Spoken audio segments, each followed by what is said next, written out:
Okay, so I just finished one of my most favorite facials ever, and I wanted to talk about something while I'm switching over the table for my next client. But let me get some sheets. So I offer a facial called the Solistic Chakra Facial, and essentially what I do is we do a quick tarot card reading in the beginning, and I don't really go off of tarot as like I'm just giving you my intuition. Like, I'll give somebody my perspective or like my initial thoughts based on the question or life focus that they are centering this reading around, essentially.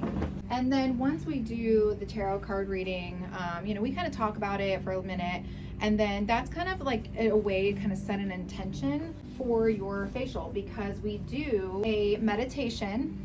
It's a guided meditation during it. I do not do the guided meditation. This is a recording with one that I really like, that I do even on myself at home all the time. So I use chakra stones, and those just kind of amplify each chakra. So as she goes through each chakra in the meditation, the whole point of doing the tarot is set the intention of like, what do we want to meditate on during the facial?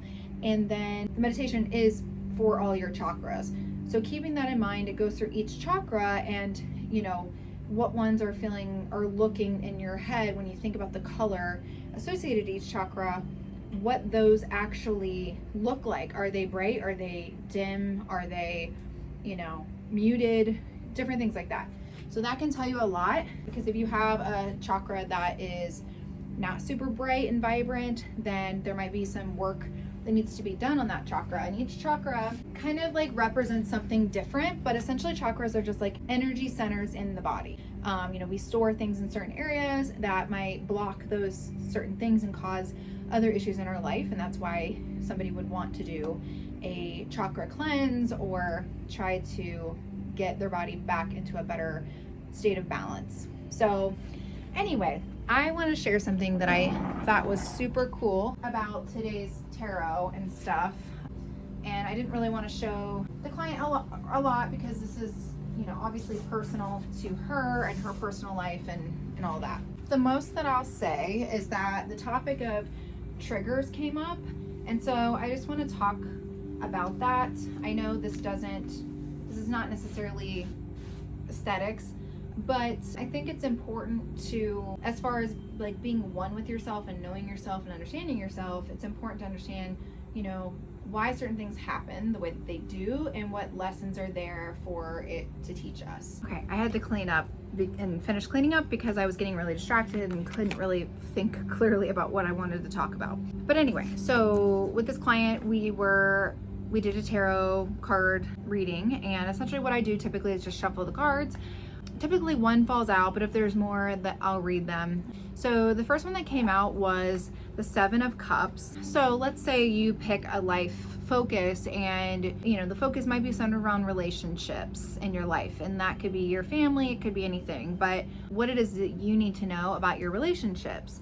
And one of the cards that had come out was the 7 of Cups, like I said, and 7 of Cups is really around confusion, fantasies, choices, imagination, and lack of focus and wishful thinking. So this card specifically shows you when you're drowning in your dreams, and your dreams can turn into a goal if you pick the right one. You start working towards that goal that ultimately will take you to that dream or make it real. So the way I interpreted this card is, and this could be different for everybody, but the way that I interpreted it is for this particular person is like, they might have a way in their mind of like how they want their relationships to look, and when those things don't work out that way, then there could be some animosity or resentment or just different things that can come up with for that.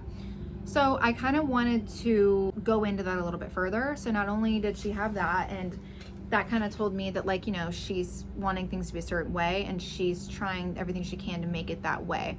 And so for some reason, triggers came to mind. And so what that can mean is, you really have this idea of how this relationship or dynamic is supposed to happen. And let's say it's not happening. And so you're trying to force this dream or whatever, when in reality, there are probably steps and things to get there before you can just have this picture perfect relationship or whatever it is that you are wanting. So I pulled another card, or I at least shuffled until I got another card to kind of expand on that and see exactly what this message for this client was trying to say, or what this person needed to think about when they're meditating today, or work on. And the second card that came out was Two of Pentacles. So this card talks about, multitasking, trying to do everything at one time. And, obviously that takes a lot of your energy, and it's not something that should be necessarily like a permanent way of life. Like, you don't want to always be trying to balance it all and doing everything at one time and trying to make this happen so that you have the outcome that you want. And it's also saying basically try to take that temporary chaos and flip it into calmness. So going off of the whole like triggers thing and like what I thought the first card was saying, I think the second card was following up to, not instantly letting these triggers like get to you. And I think like shadow work came up for me. It was like almost like a mirror of like, okay, this person's triggering me. Why are they triggering me?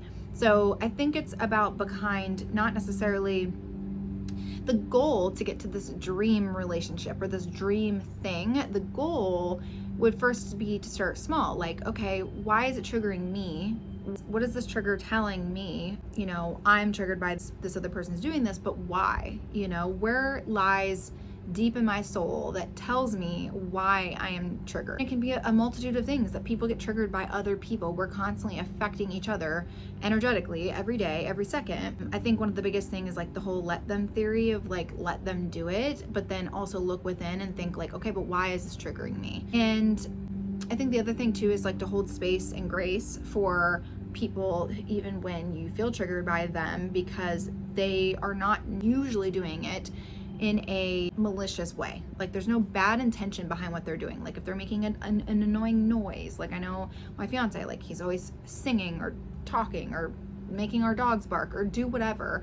And I've had to do a lot of soul searching as to like, okay, why is this triggering me so much? Obviously it's annoying, but like, what exactly about it is annoying?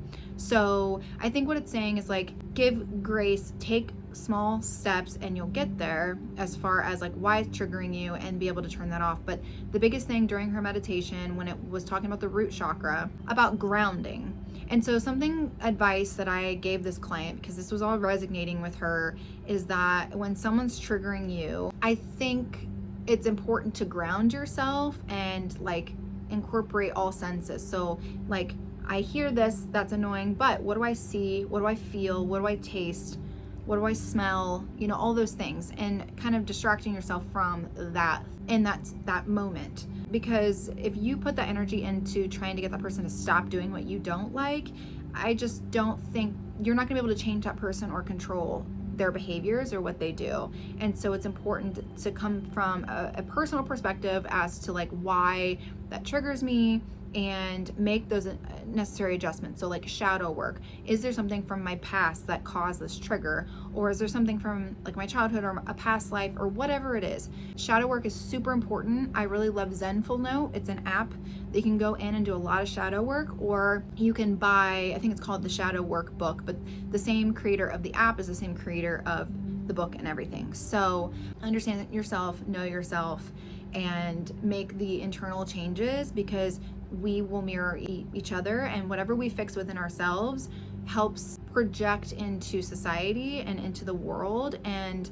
that energy can heal other people. You will be better off as far as your environment and relationships.